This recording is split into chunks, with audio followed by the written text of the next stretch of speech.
Okay. Now I am Anjana Verma. I will start a lab of object-oriented programming and methodology from today. And first of all, we will see what is the object-oriented programming and methodology. And methodology के साथ में, with the help of this methodology, which tool we are using.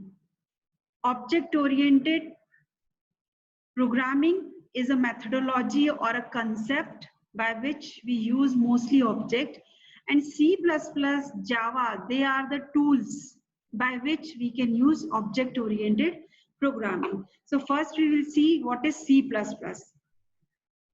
Yesterday we have seen what is object-oriented programming, and C++ is a tool for object-oriented programming, and C++ fulfill all the properties of object-oriented programming. It is a general purpose object-oriented programming and very much similar to the C. But C के बाद after that जो well-defined, structured, automated functions, they are available in C++. That's why we are normally saying that it is the advancement of C. C++ is totally object-oriented, and there are more popular languages for object-oriented concept is C++, Java, Python. जितनी भी ये language है, C++ तो इसमें C भी बहुत सारा आता, बट जावा आपने यदि करी हो प्रोग्रामिंग तो आपने देखा होगा कि जावा स्टार्ट ही क्लास से होती है, यानी वो totally object oriented programming languages है, और वहां पे फैसिलिटीज ये हैं कि ऑटोमेटिक रेडीमेड इनबिल्ट इतने फंक्शन है कि आपको बहुत ही कम ये सोचना पड़ता है कि हम अपना कस्टमाइज कुछ फंक्शन बनाएं. बस जावा के साथ शायद एक ड्रॉबैक ये है कि वहां टाइपिंग बहुत करनी पड़ती है, और ज्यादातर कैमल केस वर्क होता है. कैमल केस मतलब हर लेटर का यदि दो वर्ड को मिला के वहां पे एक वेरिएबल बना है, तो हर वर्ड का जो कहते हैं ना कि पहला लेटर होता है उसको हम कैपिटल लिखते हैं, उसको हम कैमल केस कहते हैं. C++ कहाँ यूज होती है? Who uses C++? Airline ticketing, financial formations, web commerce में, सोशल मीडिया में. Java virtual machine is also made by the C++.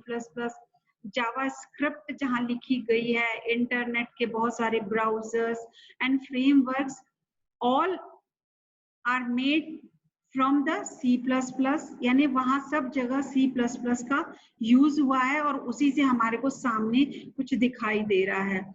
Basic concept of C++ में कुछ चीजें आती हैं जो आप जानते होंगे, but we review it. C++ आप एक और C पढ़ेंगे मेरे ख्याल से, डेटा स्ट्रक्चर में आपको नित्या खरे मैम बताएंगी.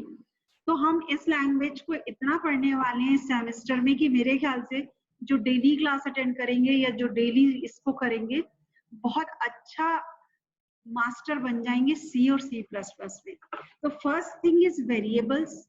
वेरिएबल का मतलब क्या होता है कि we are using a name और a thing by which we can store our information, और जहां उस इंफॉर्मेशन को हम स्टोर करते हैं in the memory, we can use that information, stored information, with the help of this variable.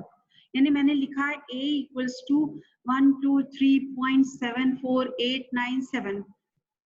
okay, if you want to use that long value 123.4.7897, you just can write cout a. When you will write cout a, you will get that big one value. So for storing the data in RAM, we are using variables. Storage के लिए और भी बहुत सारे तरीके वो आप पढ़ चुके होंगे. Now control structure. Control structure means by which you are controlling your program. Simply sequence statement में जब हम लिखते हैं तो one by one statements आते जाते हैं, but after one by one statement, when you want to divert your program somewhere else, if you have two options and you want to go the first option or you want to go the second option, you have to use branching statement by which you have to do some decision. आपको decision लेना पड़ता है. If the value is this, then do this. If the value is false, then do this. That is branching statement. So by which condition you can control your program. After that controlling statement में loopings भी आते हैं. For, do while, if else के through भी you can produce some loops, and with the help of loop you can execute some statements again and again, or as many times you want. If you want to print a statement 5 times, then you can form a loop. You can construct a loop from 0 to 5, from 10 to 15, from 100 to 200, जहां पर कि आप step values 10 की देंगे. Bye switch statement, बहुत सारे ऐसे statements हैं from which you can control your code, flowing of your code or flowing of your program. Now third thing in this,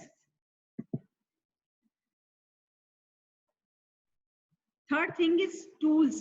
C++ के रेडीमेड बहुत सारे टूल्स आते हैं, या टूल्स है जैसे कि पहले हम लोग जब प्रोग्राम किया करते थे तो you have to write your program on editor.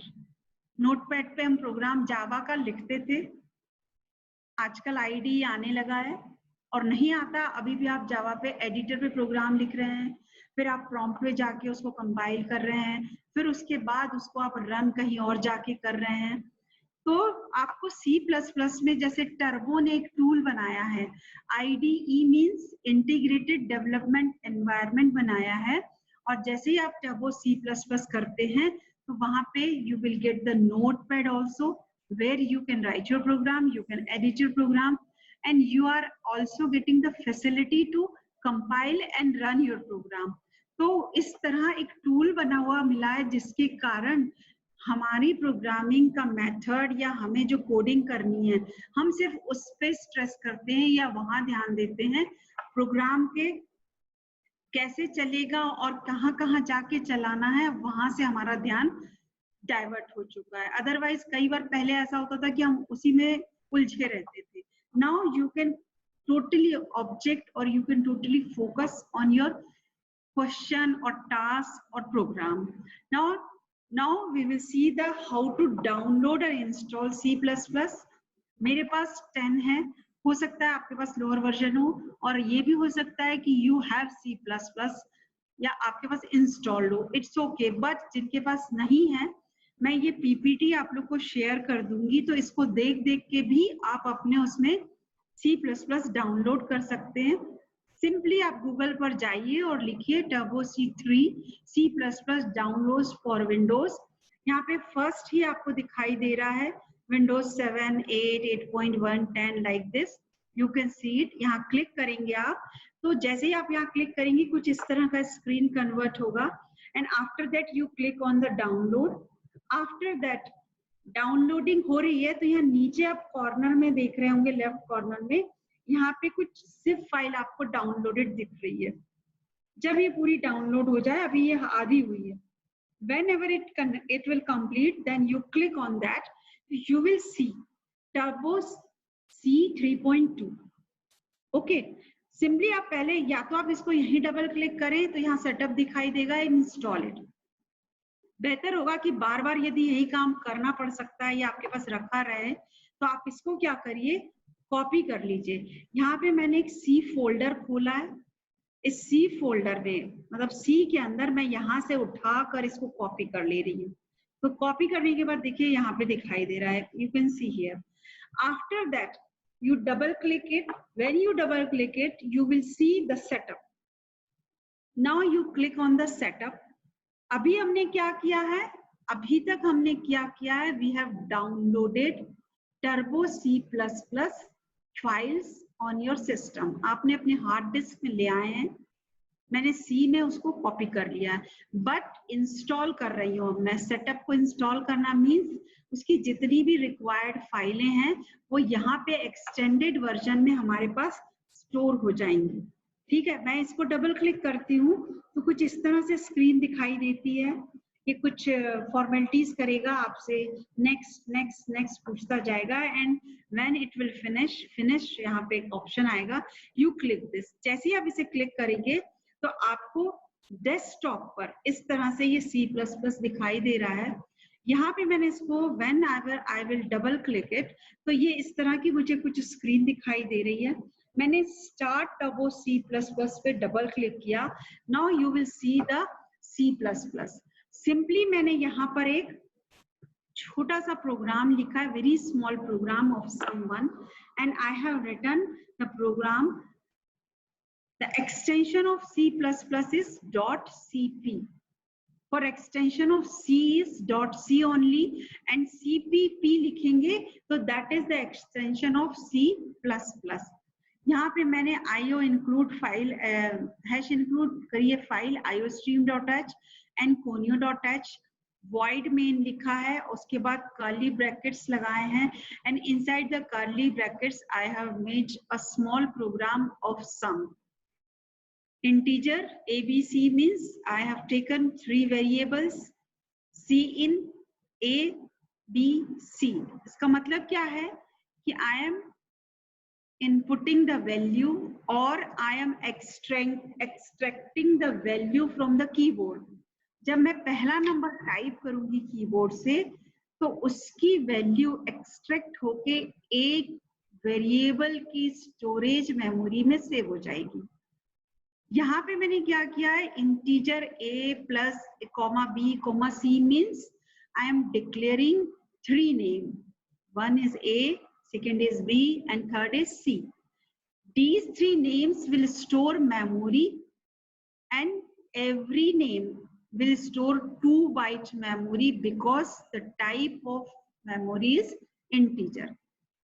Always C++ में whenever you create integer memory, it will occupy 2 byte space. Now A will occupy 2 byte, B also occupy 2 byte, and C also occupy 2 byte. And whenever I will give C in A, तो क्या होगा, जो भी value आप यहाँ keyboard पे दे रहे हैं, it will store in the memory of A. यहाँ मैंने लिखा है cout means जो वैल्यू A में है, B में है, C में है, all will be plus and the value will be come to the cout means standard output, यानी आपके स्क्रीन पर दिखाई देगी। ओके, आई थिंक उसके बाद जब ये प्रोग्राम लिख लिया तो यहाँ पे ऑप्शन है, जैसे मैंने अभी बताया कि ID इंटीग्रेटेड डेवलपमेंट एनवायरनमेंट है मेरे पास, तो यहाँ पे मैं प्रोग्राम को कंपाइल करूंगी। यदि मैं प्रोग्राम कंपाइल करती हूँ और कोई एरर नहीं आती है, means I can run my program. यहाँ बगल में आपको दिखाई दे रहा है side by side R. When you click R, then you will get the output like this. यहाँ हम prompt पे आएंगे and in prompt it will display sum because मैंने वहां पे प्रिंट कराया था sum। उसके बाद मैंने यहाँ 3 वैल्यूज दी हैं और जब मैंने cout a plus b plus c किया था तो उसका ये सम होकर ये वैल्यूज हमें दिखाई दे रही हैं। ठीक है, आज के लिए अभी हमारे पास जितना था we have done।